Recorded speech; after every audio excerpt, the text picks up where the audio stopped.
வணக்கம் மக்களே. இன்னைக்கு வந்து ஜாவா 17 ஃபியூச்சரில் பேட்டர்ன் மேட்சிங் ஸ்விட்ச் ஸ்டேட்மெண்ட் எப்படி வந்து யூஸ் பண்ணுறது, அதோட பவர்ஃபுல் ஃபியூச்சர் என்ன, அட்வான்டேஜ் என்ன அப்படின்றத பார்க்கலாம். ஒரு ஃபியூ செகண்ட்ஸ் இந்த டேபிளை பாருங்கள். இது நார்மல் ஸ்விட்ச் ஸ்டேட்மெண்ட் நம்ம யூஸ் பண்ணுற அந்த காலம். இது ஜாவா 17ல் இன்ட்ரடியூஸ் பண்ண ஸ்விட்ச் பேட்டர்ன் மேட்சிங் இந்த காலம். என்னென்ன ஃபியூச்சர் வந்து இதில் இருக்குது, இதில் இல்லை அப்படின்றத பார்க்கலாம். டைப்ஸ் வந்து என்னென்ன சப்போர்ட் பண்ணோம். இப்போ ஸ்விட்ச் ஸ்டேட்மெண்ட் நார்மலாக நம்ம பார்த்தீங்கன்னா ப்ரிமிட்டிவ் டைப்ஸ், இன்ட்டு, லாங்கு இதெல்லாமே சப்போர்ட் பண்ணோம். ஸ்ட்ரிங்கு சப்போர்ட் பண்ணோம். ஸ்விட்ச் பேட்டர்னில் வந்து பார்த்தீங்கன்னா இந்த ப்ரிமிட்டிவ் டைப்ஸ் மட்டும் இல்லாமல் ஆப்ஜெக்ட்ஸும் சேர்த்து வந்து நம்மளுக்கு வந்து சப்போர்ட் பண்ணோம். இப்போ டைப் செக்கிங் நம்ம ஸ்விட்ச் ஸ்டேட்மெண்ட்டில் இந்த கேஸ் 1 கேஸ் 2 அப்படின்னு எழுதிட்டே வரும்போது கேஸ்டிங் பண்ணுவோம். மேனுவல் இன்ஸ்டன்ஸ் ஆஃப் செக்னு சொல்லி, அதாவது இன்ஸ்டன்ஸ் ஆஃப் கீவேர்டு யூஸ் பண்ணி செக் பண்ணுவோம். அது இங்கே தேவையில்லை. இந்த ஃபியூச்சர் ஆட்டோமேட்டிக்காகவே அதை இம்ப்ளிமெண்ட் பண்ணி செக் பண்ணிடும். கேஸ்டிங் பண்ணுவோம், மேனுவலாக வந்து நம்ம கேஸ்டிங் பண்ணுவோம். அதுவும் இங்கே தேவையில்லை, ஆட்டோமேட்டிக்காக இது பண்ணி கொடுத்துரும்.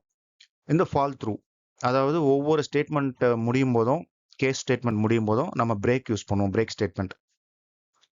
ஆனால் இங்கே அந்த பிரேக்கு யூஸ் பண்ணணும்னு அவசியமே கிடையாது, அது இங்கே அலோடும் கிடையாது.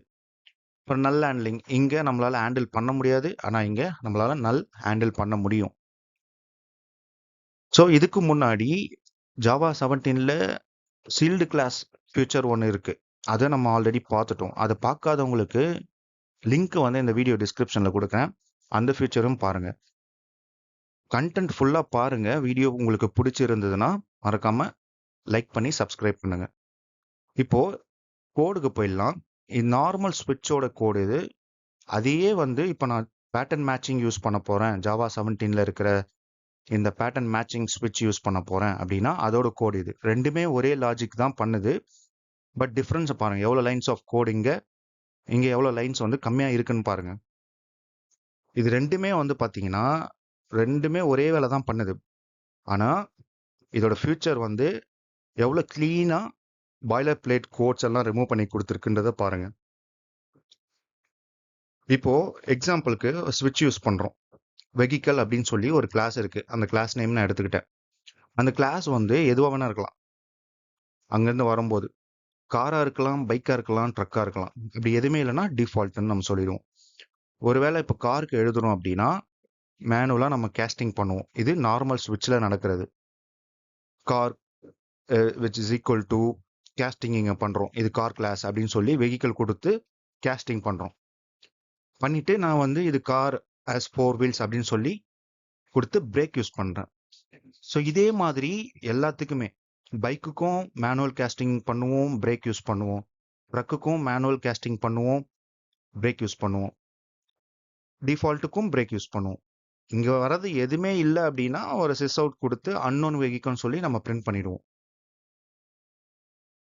ஆனால் சேம் லாஜிக்கல், சேம் வெஹிக்கல் கிளாஸை நான் ஜாவா 17ல் யூஸ் பண்ணுறேன் அப்படின்னா இங்கே பாருங்கள், ஸ்விட்ச் வெஹிக்கல்னு சொல்லி டைரெக்டாக எடுத்தாச்சு. இப்போ கேஸ் கொடுத்து ஃபஸ்ட்டு காரான்னு பார்க்குறேன். ஆமாம் கார் அப்படின்னா இங்கே வந்து ஆரோ டோக்கன் யூஸ் பண்ணுறேன். இதை கொடுத்து சிஸ் அவுட்டில் கார் ஆஸ் 4 வீல்ஸ். அவ்வளோதான். இந்த கேஸ் இதோட முடிஞ்சிச்சு. கார் கேஸ் வந்து முடிஞ்சிருச்சு. அடுத்து பைக் போயிடலாம். இங்கே என்ன ரிமூவ் பண்ணியிருக்கோம் அப்படின்னா, அதாவது என்னெல்லாம் எழுதலை அப்படின்னா, இங்கே யூஸ் பண்ண இந்த மேனுவல் கேஸ்டிங் இங்கே தேவையே கிடையாது நம்மளுக்கு.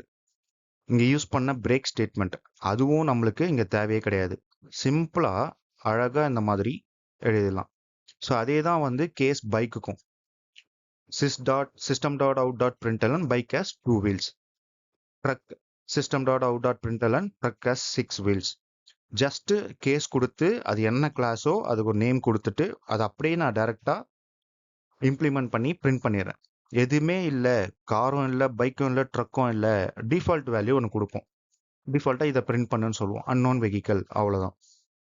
இப்போது இதோட ஃபியூச்சர் இப்போ பார்க்கும்போதே உங்களுக்கு தெரிஞ்சிருக்கும் எவ்வளோ லைன்ஸ் ஆஃப் கோடை வந்து இது ரிமூவ் பண்ணியிருக்கு.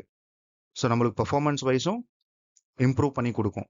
ரெண்டாவது, இந்த பாய்லர் பிளேட்ஸ் கோடு இருக்குது பார்த்தீங்களா, அது ரிமூவ் பண்ணது மட்டும் இல்லாமல் நம்மளுக்கு பார்க்கும்போது எவ்வளோ நீட்டபுளாக சிம்பிளாக கோடு வந்து ப்ரெசன்டபுளாக இருக்குது பாருங்கள். ஸோ இவ்வளோ லைன்ஸ் ஆஃப் கோடை எழுதுகிறோம், சேம் லாஜிக் தான்.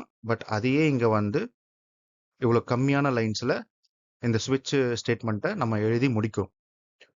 ஸோ இதுதான் வந்து powerful future of pattern matching ஸ்விட்ச் இன் ஜாவா 17. ஸோ இந்த வீடியோ உங்களுக்கு பிடிச்சிருந்ததுன்னா மறக்காமல் லைக் பண்ணுங்கள், சப்ஸ்கிரைப் பண்ணுங்கள். Happy learning. Thank you so much.